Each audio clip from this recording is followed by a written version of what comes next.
నమస్తే, మీ senior journalist Derangula Krishnaiah. ఈరోజు ప్రధాన అంశం పులివెందుల ప్రజలలో ఓపిక. 3 ఏళ్ళు కళ్ళు మూసుకుంటే మన పరిస్థితి ఏమిటి అనే అంశంపై విశ్లేషణ. అది పులివెందుల నియోజకవర్గం. పులివెందుల నియోజకవర్గం అంటే వైఎస్ కుటుంబీకుల అడ్డా. 1978 నుంచి వైఎస్ పరిపాలన ప్రారంభం. అప్పటి నుంచి ఇప్పటి వరకు యథేచ్ఛగా వైఎస్ కుటుంబీకులే పులివెందులను రాజకీయంగా ఏలుతూ ఉన్నారు. ఒకప్పుడు అత్యంత ధనవంతులేం కాదు, కానీ ప్రస్తుతం అత్యంత ధనవంతుల లిస్టులో జగన్మోహన్ రెడ్డి ఉన్నాడు. బెంగళూరు అయితేనేమి, హైదరాబాద్ అయితేనేమి, పులివెందులలో అయితేనేమి మహా ఆస్తులు, పెద్ద పెద్ద భవనాలు. ఇవి వైఎస్ కుటుంబీకుల ఆస్తిపాస్తులు. ఇంకా ప్రస్తుతం బయటికి కనిపిస్తున్న పరిస్థితి.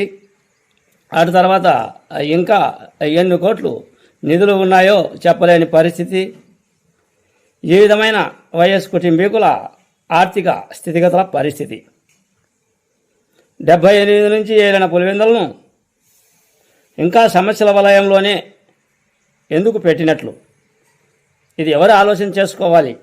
పులివెందుల ప్రజానీకమే కదా. ఓట్లు వేశారు. 78 నుంచి ఇప్పటి వరకు వాళ్ళనే గెలిపిస్తూ ఉన్నారు.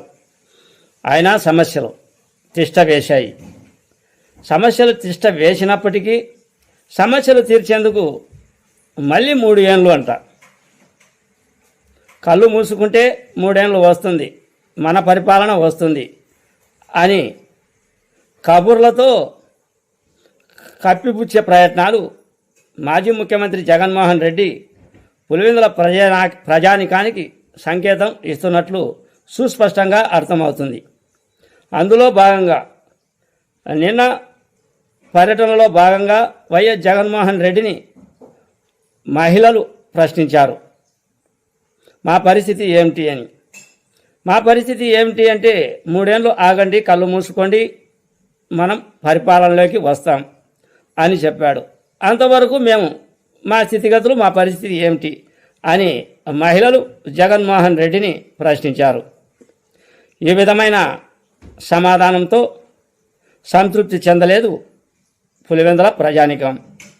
సరే, ఈ విషయాన్ని పక్కన పెడితే తెలుగుదేశం ప్రభుత్వం, కూటమి ప్రభుత్వం ప్రస్తుతం ఉంది.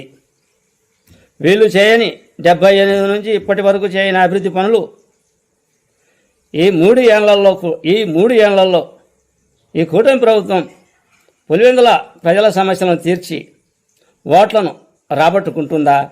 ఇది కూడా ప్రశ్నార్థకమే కదా.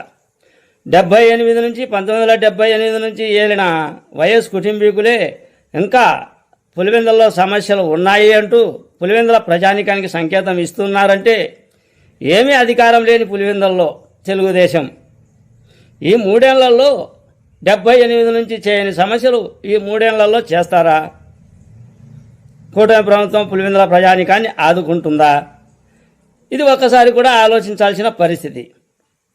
అయితే ఉన్న పలంగా ప్రస్తుతం తెలుగుదేశం తరపున బీటెక్ రవి సారథ్యంలో కొన్ని చిన్న చిన్న పనులను, అటు తర్వాత నీటి ప్రాజెక్టు పనులను, ఏ సమస్యలు ఉన్నాయో ఆ సమస్యలు తీర్చే పని మీద బీటెక్ రవి ఉన్నప్పటికీ వైఎస్ కుటుంబీకుల యొక్క ఆస్తిపాస్తులను, వైఎస్ అనుచరుల యొక్క ఆస్తిపాస్తులను బీటెక్ రవితో పోల్చుకుంటే బీటెక్ రవి ఆస్తిపాస్తులు ఎంత?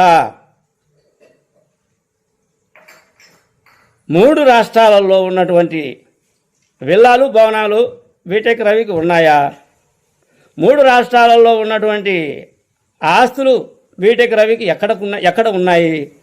ఆ ఆస్తులు సంపాదించిన వైఎస్ కుటుంబీకులే పులివెందుల సమస్యలు తీర్చాలి అంటే ఇంకా 3 ఏళ్ళు సమయం పట్టండి, ఓపిక పట్టండి, కళ్ళు మూసుకోండి అంటున్నారు.